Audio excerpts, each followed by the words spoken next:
La fin d'année scolaire, pour ne pas dire les résultats, c'est toujours une épreuve. Même si vous réussissez, il y a le challenge de la classe supérieure. Et quand vous échouez, il y a voilà, le désespoir, il y a un peu de stress qui s'intensifie. Comme si on n'a pas foutu grande chose, on n'a pas fait grande chose, on n'a pas fait grand effort au cours de l'année. Et là, on a besoin du soutien de l'environnement, de l'entourage. Et plus encore de ses géniteurs, surtout quand on est élève apprenant, on a besoin que les géniteurs comprennent qu'on a fait quand même des efforts et que peut-être la chance n'a pas été de notre côté, ou encore qu'on prenne conscience qu'on a peut-être mal orienté nos efforts et que les stratégies adoptées tout le long de l'année n'ont pas été les meilleures. Et donc, revoir un peu ces stratégies. C'est dans ce cadre-là que moi j'invite les parents surtout. D'abord, les élèves, c'est normal qu'ils libèrent leur chagrin, qu'ils libèrent leur ressenti, leur douleur d'avoir échoué, qu'ils libèrent.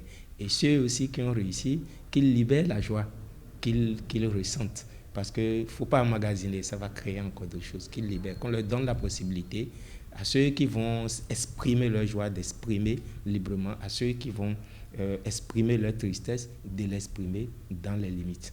Maintenant, il faut s'asseoir et voir où est-ce que j'ai mal fait pour ceux qui ont échoué. Où est-ce que j'ai mal fait? Quelle stratégie j'ai adoptée qui n'a pas marché? Il ne faut pas le rendre responsable de cet échec. Il ne faut pas commencer par dire des mots ou des expressions entre guillemets grossières, blessantes pour l'enfant, comme quoi il ne vaut rien, il n'a rien foutu, il a gaspillé votre financement, votre investissement. Et donc, c'est des choses qu'il faut éviter. Il ne faut pas le rendre davantage coupable de ce qui est arrivé. Et quand on reste dans cette attitude, je ne dis pas non plus d'encourager les enfants, mais il faut accepter que ce moment est un moment de chagrin qui lui appartient. Et donc, l'accompagner sur l'instant.